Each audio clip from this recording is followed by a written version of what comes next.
Hello and welcome to another edition of NFL Studs. My name is Stephen Compion, and I'm joined here by our hero, Dan Gill himself. Sir, how are you today?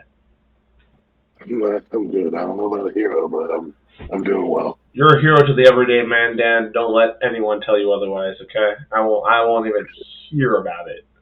But we are here to discuss a man who's a hero to maybe even more than just your average man. To the great men, even. They look at this guy sometimes and be like, that was an incredible dude.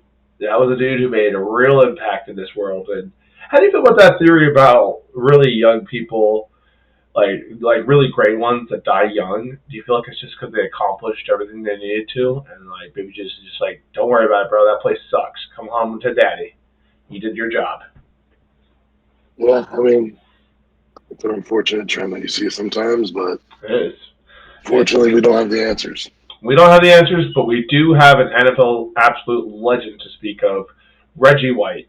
He unfortunately died at the age of 43, a true tragic loss to the football world. But we are here to discuss his NFL career, which was nothing short of stellar. He was probably one of the first defensive ends that really started to just put absolute fear into quarterbacks' hearts, man. And he was around in the 80s, mostly through the 90s, though, and just an absolute force on defense, otherwise known as the Ministry of Defense because of his deep religious beliefs. He was often portrayed as that. He was originally drafted by the Philadelphia Eagles along with Jerome Brown, right? Yeah, he was signed that because he was actually drafted in the USFL. Um, Yeah, he was actually. You're right. I think the Eagles bought his contract out because the USFL went under. He came in the 1984 supplemental draft. Yeah. So that's how he came into the NFL. But yeah, and when he came in, they talk a lot about how he kind of was trying to mentor Jerome Brown, and Jerome Brown was playing some of the best football he had when he was playing with Reggie White. Unfortunately, both those guys died very early, so that's kind of crazy. Jerome Brown didn't even finish his NFL career. Another absolute stud on defense. But they did talk about those two playing together. He's maybe more well known for his time in Green Bay because I think that's when he was on that team that won Super Bowl with Brett Favre, right? Right. And now, obviously, this is a Packers legend. What do you remember about this guy, Dan? Well, I mean, I think easily in terms of the Packers, I think that's the thing with the Packers. They don't really do a lot of free agent signings. Oh, yeah, that's right. He was a free agent signing. So I think he's arguably the greatest free agent signing the Packers have ever had. Coming behind him is probably like Julius Peppers, there's a couple others, but like the fact that the Green Bay went out and got him is like huge in terms of their league, their history throughout the league. But yeah, I mean, he definitely was one of those first faces that you saw leading the charge in what the 90s, late 80s, 90s NFL. With the Lawrence Taylors and stuff like that. Yeah, like trust me, there was a video of him playing against Minnesota that he just, one arm the lineman down and he's right in Culpepper's lap. Yep. He was famous for that one arm shot thing that he would do, right? What was it? It's like a club, but like the most powerful move thing. Yeah, it's like a club, but like the most powerful club you'll ever get punched shit with in the world. Yeah, no, he was just a phenomenal lineman. And, he had a heck of a career, lasted quite a long time. I've seen his football live a couple times, and what I think always strikes me about Reggie White was, he was an amazing football player, but we see a lot of amazing football players, but this guy was also an amazing human. Throughout his whole life, he was kind of a good leader, just a good man. Like, that's why I brought up that thing about Jerome Brown before, like, he was always trying to help Jerome, or like try to get the best out of him, and like I think he did that throughout his whole career with all his teammates. I mean, he's what, a pastor, or was he just really committed to being? Yeah, no, he was I believe he had been ordained as a minister. Yeah. I hate using the cliche of great player, even better person, but right. But like legit with this guy, like one of the ones that really lived it, right? Like, he was great in the community, great with the team, great with the fans, He was definitely a positive image. Absolutely. And like in the NFL.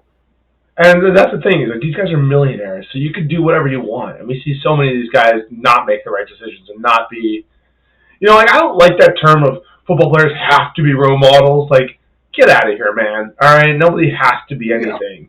Okay, it's up to you to tell your kid what's right or wrong. Okay, I don't believe in that, but I mean, it doesn't hurt when a football player can be a role model and does do the right things and shows the right way. And like, I never saw like a lot of his football play, obviously, because I was very young. But everything you heard about him in the subsequent years was more about his character. Obviously about his football acumen too, but you heard a lot about his character, and I think that's something that's really cool, man. Like, as someone who's left, this world now, like I would hope that they talk as well about me, as they do about Reggie White. Because goddamn, guy sounds like he was a bit of a legend, huh? Yeah. Ended his career out with the Panthers, which I didn't even know about in 2000. But yeah, Super Bowl champion back with Brett Favre, two-time NFL Defensive Player of the Year. All kinds of crazy shit, dude. 2 NFL times sack leader, 2 times, 13-time Pro Bowler. 80s All-Decade team, 90s All-Decade team. So that's 2 different All-Decade teams that he was a part of. In the Packers Hall of Fame, the Eagles Hall of Fame, and of course the Pro Football Hall of Fame. His number 92 is retired from Tennessee. And that is that's a jersey right there, dude. 92, like every lineman wants to be 92. So that's a heck of a jersey to have retired for him. Just absolute stud, man. What's his consecutive seasons with 10 plus sacks? 9. That's pretty crazy. Overall, had 192 sacks, like just too short of 200 sacks. 33 forced fumbles. Even had a couple of interceptions from back to touchdowns. It looks like, 2 touchdowns of his own. Obviously, like you mentioned, he just started in the USFL with Memphis. I guess once they went under, the NFL took over his contract with the Philadelphia Eagles. Then, as you mentioned, a big signing to go over to Green Bay, where they ultimately won the Super Bowl. Finished out his career with Carolina. But you can see in 1987 he had 21 sacks, which is like his 3rd year in the league. I mean, he came out hot. 13, 18, 21, 18. His first 4 years were fucking scary. If you were someone playing against Reggie White, like that's a shitload of sacks. And this is that kind of time whenever like sacks were just not as common, and like I don't know if it's because people weren't passing as much, but either way, it was like these numbers are pretty crazy for his time. We mentioned a lot of his accolades already, but I think what set this guy apart was what sets those really great Hall of Famers apart is not only their work ethic, but their character, man. Like, you just look at them, like, obviously they're going to be talented guys, but, like, somebody like him, I think he just, had a lot of character to him and knew how to lead men. And that's crucial when you get into those playoffs and you're playing against other stud athletes who are just as good, just as built for the moment. And it's all about who's going to be able to rise above and those types of things, right? No, definitely. Well, I mean, he was part of some great defenses over the years. I believe he was on the team with the Eagles when they had lost in the Super Bowl. That would make sense. I think you're right about that. I'm pretty sure he was on that one with Ron Jaworski. But he's kind of like been there, done that by the time he showed up in Green Bay, which ultimately helps get them over. Actually, I think they were 80, so he came a couple of years after, but he was still some people that were on that 80 team by the time he showed up, and I guess 85. And Dan, do you think this is? We're still a part of that. Do you think he's the best defensive end the Packers have ever seen? The Packers, yeah. Because I mean, other than him, like, I'm trying to think of like some people you've had. I guess Julius Peppers, but like he wasn't even your own product, so. Technically Reggie White wasn't either, but I mean, that's true. Peppers didn't have a long enough run with Green Bay. I think right. Really amassed the numbers. And it was definitely at the back end of his career. Like, he put in some time in Carolina before he went over to the Green Bay. Like the only person to really stack up in terms of sacks with him in Packers history is probably Clay Matthews. Yeah, that's true. They used to send Clay off the side a lot. He did have a good run there with doing that. Yeah.